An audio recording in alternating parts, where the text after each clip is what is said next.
Bapak Ibu, sebelumnya izinkan saya berdiri di sini dan saya ucapkan terima kasih kepada Bapak Wali Wakasek Kesiswaan BK yang sudah mengizinkan saya untuk jadi pendidikan karakter Pancawali, memberikan sedikit ilmu yang sudah saya pelajari kurang lebih 1,5 bulan gitu ya. Kemarin mengikuti di kelas fasilitator daerah khusus untuk BK itu mulai dari pertengahan bulan September dan insya Allah nanti berakhir di bulan November. Nah di sini Bapak Ibu harapannya kenapa ingin diberikan trik ya kepada Bapak Ibu, tadi di awal sudah dikatakan biar kita sama-sama bisa menindak siswa kita dengan tepat. Karena sejatinya tidak ada siswa yang nakal.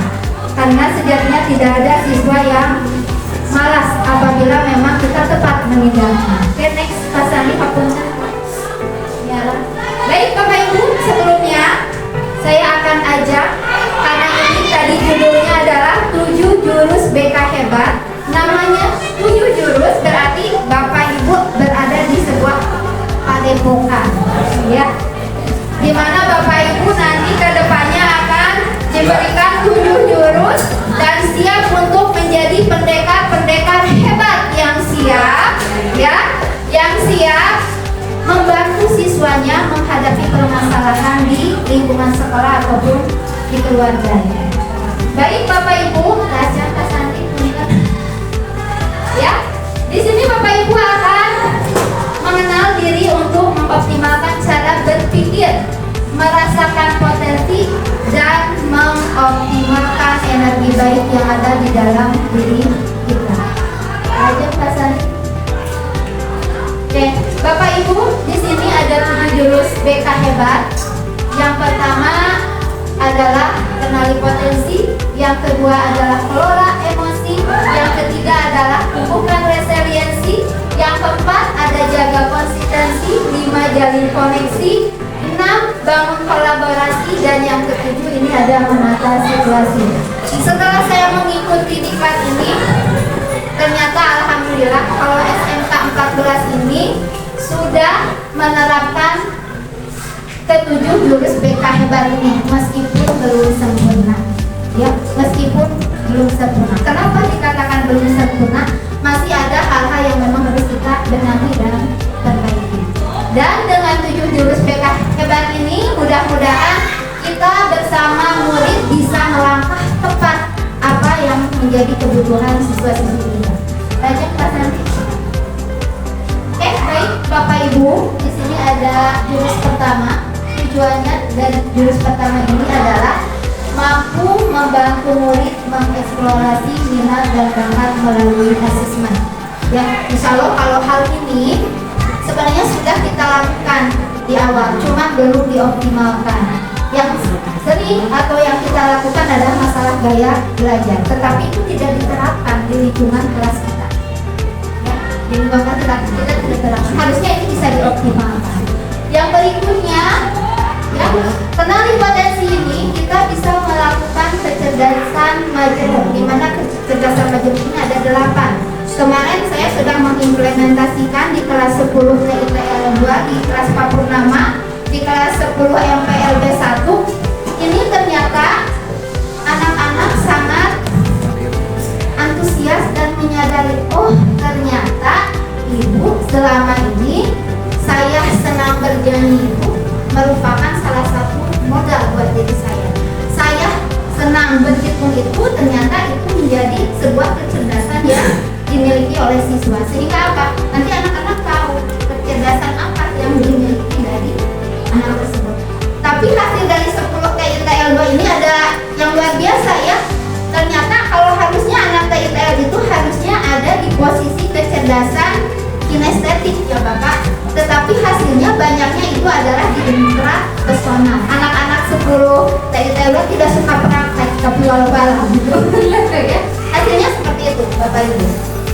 Lanjut, ini asesmen yang bisa digunakan adalah pengenalan minat dan bakat. Sebenarnya kemarin saya menggunakan link Aku Pintar ya untuk mengecek anak-anak sejauh mana kecerdasan majemuknya.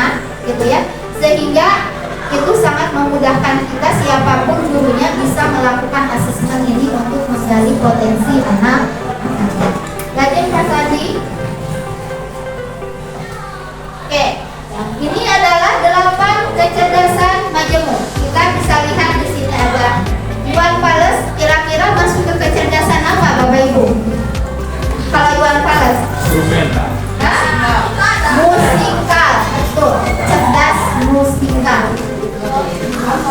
Yang berikutnya ini ada pemain voli. Kira-kira masuk ke kecerdasan apa? Kinestetik. Betul, kinestetik.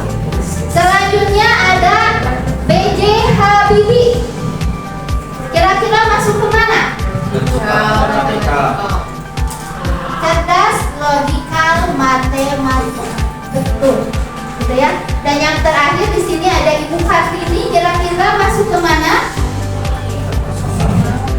Interpersonal sama cerdas linguistik. Ya. Dan kalau kita terapkan hal ini kepada siswa-siswi kita, ini akan sangat membantu siswa kita untuk bisa mengetahui hari ke depannya ini dari apa. Seperti itu. Dan baju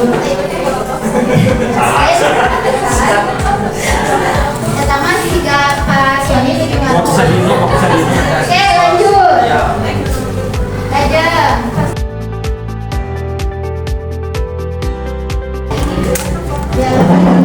Nah, lanjut ke jurus yang kedua. Nah, ini yang memang harus kita perhatikan, ya, yaitu adalah mengenai kelola emosi. Tujuannya apa? Bapak, Ibu semuanya harus bisa membantu siswa mengelola emosi dan stres akademik. Bisa jadi anak tidak betah di kelas, mungkin satu karena takut dengan perilaku kita, karena takut dengan sikap kita, atau bisa jadi karena dia tidak mampu untuk menyelesaikan pelajaran yang kita ajarkan. Itu bisa jadi permasalahan buat anak didik kita.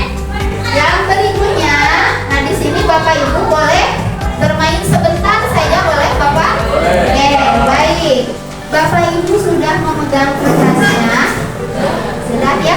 Tidak usah dikasih nama, biarkan kertas itu bersih, utuh, ya. Tidak harus dicoret-coret. Permainannya, anggap si kertas ini Bapak Ibu adalah perasaan kita, ya. Anggap ini adalah perasaan kita. Silakan Bapak Ibu nanti bisa mengekspresikan perasaan kita ketika dihadapkan dalam situasi tertentu. Ya, kalau misalkan kesal, silakan kemas kertas ini, ya. Kalau misalkan happy, tulus saja kelas. Tulus saja. Kalau marah, silakan Bapak Ibu sobek kertasnya. Siap?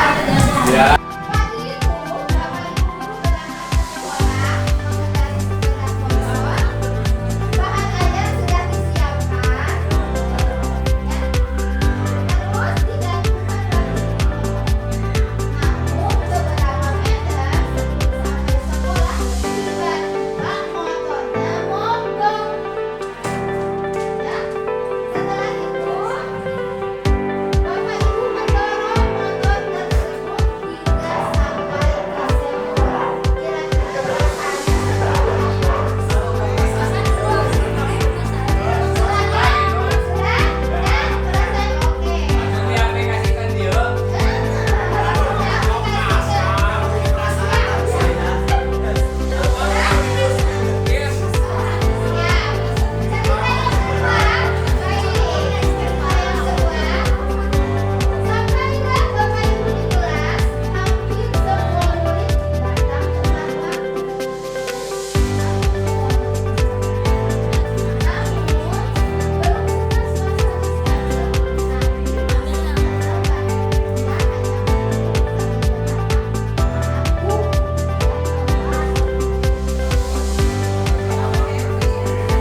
Yang ini bisa satu nih, karena sudah ditemukan nih, tapi nggak bisa pakai lagi nih.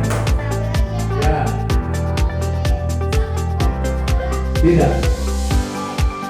Aplaus dulu buat Bapak Ibu semuanya. Apa kaitannya dengan ini? Ketika kita mengelola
ini kita bisa melakukan menciptakan pola pikir bertumbuh atau grow mindset pada murid. Ternyata kata-kata dan kalimat kita itu sangat berpengaruh kepada siswa kita untuk bisa bangkit dari keterpurukan mereka. Oke, lanjut Pak. Oke, ini adalah ada kata-kata yang bisa kita gunakan ketika kita mendidik siswa. Ketika ada siswa yang memang saya bisa sukses jika punya bakat, itu fixed mindset-nya. Rata-rata anak berpikir seperti itu. Tapi kita bisa ganti, saya bisa sukses dengan berusaha. Jadi ada nilai jualnya. Atau Pak, buah saya mah sudah menyerah sekolah di 14 malu baturan, gitu ya. Ini bisa kita ganti misalkan dengan saya akan coba lagi. Ketika memang ada anak yang berangkat, yuk anak-anak kita sama-sama mencoba mengikuti aturan ini, gitu ya.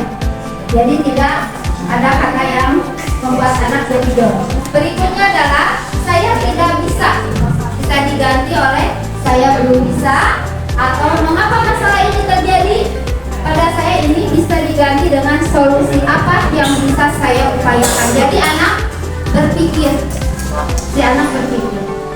Yang terakhir, saya sakit hati itu banyak anak ketika konseling di BK, wah Bima dari hati. Nah ini bisa kita gunakan, terima kasih, saya akan memperbaiki. Itu mungkin lebih enak oleh anak-anak. Lanjut, Pak. Yang keempat, jaga konsistensi. Nah di sini untuk jaga konsistensi ini adalah bagaimana kita hadir di kelas itu, di ruang kelas itu bukan menjadi seorang motivator Bapak Ibu semuanya, tapi harus menjadi inspirator. Apa yang membedakan antara inspirator dan motivator? Kak Sandi, punten. Oke. Kalau motivator ini biasanya melihat anak sebagai objek, ya. Tapi kalau inspirator melihat anak itu sebagai subjek. Bagaimana si anak bisa bergerak? Ya. Yang berikutnya, kalau motivator lebih fokus kepada mengubah anak, tetapi kalau inspirator membantu anak untuk mengubah diri. Yuk, tidak dibantu ibu apa yang memang bisa dilakukan ketika tidak misalkan ada permasalahan.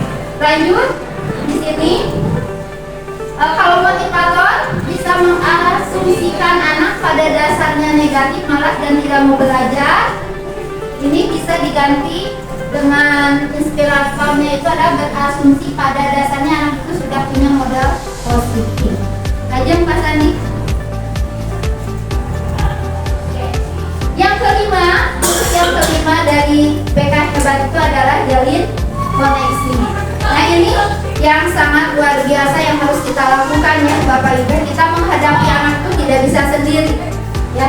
Dimana ketika kita harus melakukan koneksi, otomatis kita harus bisa melakukan komunikasi dengan berbagai pihak yang ada di sekolah ya. Bagaimana cara melakukan komunikasi yang baik dan tepat? Ya, ini ada tips dan triknya, yaitu dengan teknik SOLER. Nah, ini adalah teknik yang bisa Bapak Ibu lakukan ketika menghadapi siswa bermasalah. Yang pertama adalah ya, ada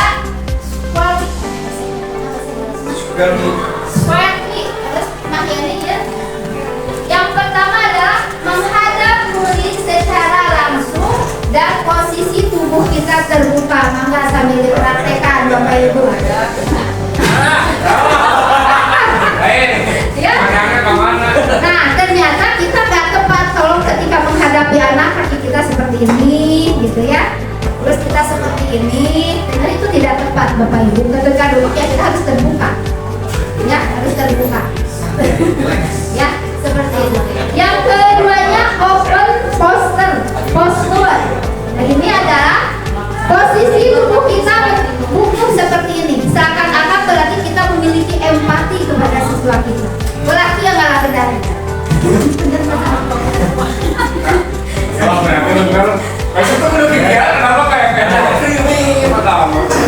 Ya, bisa seperti ini. Ya, seperti itu. Secara halusnya. Yang berikutnya ada tatapan langsung kepada anak. Ya, kita tidak boleh sibuk dengan HP kita, gitu ya. Tapi harus eye contact kita main kepada anak-anak. Tadi posisi tubuh terbuka, agak sedikit membungkuk, langsung menatap. Berikutnya ini ada relaksasi ya. Jangan membuat anak tegang ketika ada menghadap ke kita. Relax ya. Oke, seperti itu. Itu adalah teknik SOLER yang memang bisa kita gunakan ketika kita berhadapan dengan siswa-siswa kita. Oke? Jauh. Itu dalam ya. Yang keenam adalah bangun kolaborasi. Nah, ini adalah bagaimana semua pihak unsur sekolah bisa melakukan komunikasi dan kerjasama dengan multi pihak. Ya, siapa aja yang terlibat? Mangga Pak Sandi. Ya, nah di sini ini nanti akan ada input dengan program Pancawaluya. Ternyata hampir sama dengan 7 jurus BK Hebat ini. Ya, yang pertama ketika kita menghadapi masalah siswa ringan itu yang terlibat cukup guru BK, guru kelas ataupun wali kelas. Kalau yang posisinya ringan Bapak Ibu, ya seperti itu. Yang berikutnya ini yang sedang. Ini bisa mulai ada tambahan dari guru piket, guru mapel, dan orang tua. Kalau berat berarti itu sudah melibatkan kepala sekolah. Jadi ketika kita ya dihadapkan untuk mengambil keputusan, tidak bisa di tataran kesiswaan BK saja, tetapi harus ada wali kepala sekolah yang mengatakan ini. Seperti itu. Lanjut Mas Andi. Ini mekanisme yang bisa kita lakukan Bapak Ibu ketika kita menghadapi siswa yang bermasalah. Yang pertama, Bapak Ibu bisa mengetahui atau mengidentifikasi masalah terlebih dahulu. Contoh kayak kemarin kamu itu nomor Ibu, Abun. Udah berapa kali kita cek, ada check in check outnya belum di kita di BK. Terus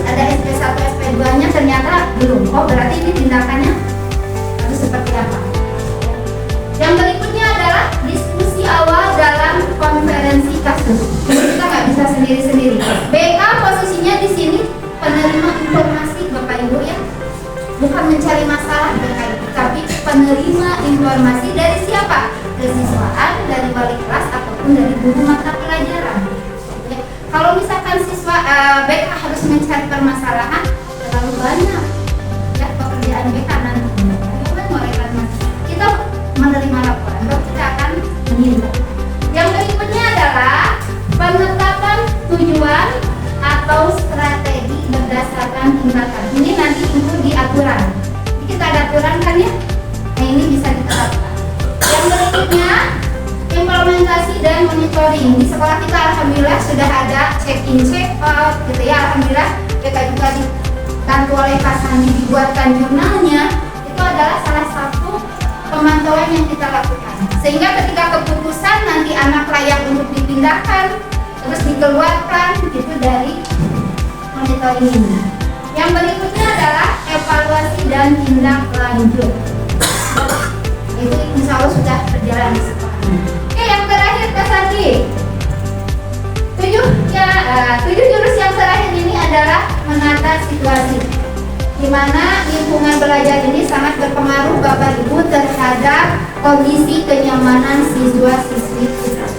Ya, jadi menata situasi bagaimana lingkungan belajar ini aman, nyaman dan menggembirakan. Nanti aman itu harus seperti apa, nyaman itu seperti apa, menggembirakan itu seperti apa. Kita sama-sama evaluasi. Apakah sekolah kita sudah termasuk ke 7 jurus kita ini? Aja Mas Andi. Ini aspek aman, nyaman, menggembirakan ketika kita ingin menata situasi di sekolah. 1. Aman dari kekerasan. Tidak, Bang, kadang hal itu boleh. Hal-hal itu boleh, Bapak, hal itu harus dilakukan. Ya, tergantung situasi dan kondisi. Aman dari kekerasan, aman dari bencana. Insya Allah sekolah kita aman ya. Di sini dari bencana insya Allah meskipun ada darajat tapi insya Allah aman dari hal bencana. Berikutnya enggak apa, nggak bisa memeluk ya. Yang berikutnya adalah aman dari media sosial yang luar biasa saat ini menyebar ya. Mudah-mudahan itu bisa diatasi. Yang berikutnya nyaman. Nyamannya itu adalah nyaman secara prasarana. Mungkin kalau di sekolah kita ini masih ada jurusan yang memang merasa tidak nyaman ketika ada ruang kelas yang panas, pengap. Ini salah satu indikasi ketika anak bermasalah.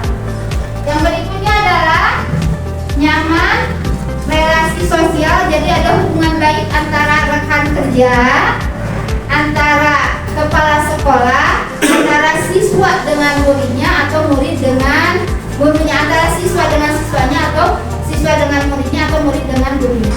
Seperti itu. Dan yang terakhir ini gembira, ya, menggembirakan bagaimana kita bisa belajar itu dengan happy Bapak Ibu ya, karena anak-anak sehingga anak-anak nyaman berada di kelas. Gembira dalam bermain, gembira dalam minat dan bakatnya. Bisa saya sampaikan, semoga 7 jurus BK ini bisa diimplementasikan ketika Bapak Ibu menghadapi putra-putri tercinta kita di SMKN 14 Garut. Assalamualaikum warahmatullahi wabarakatuh.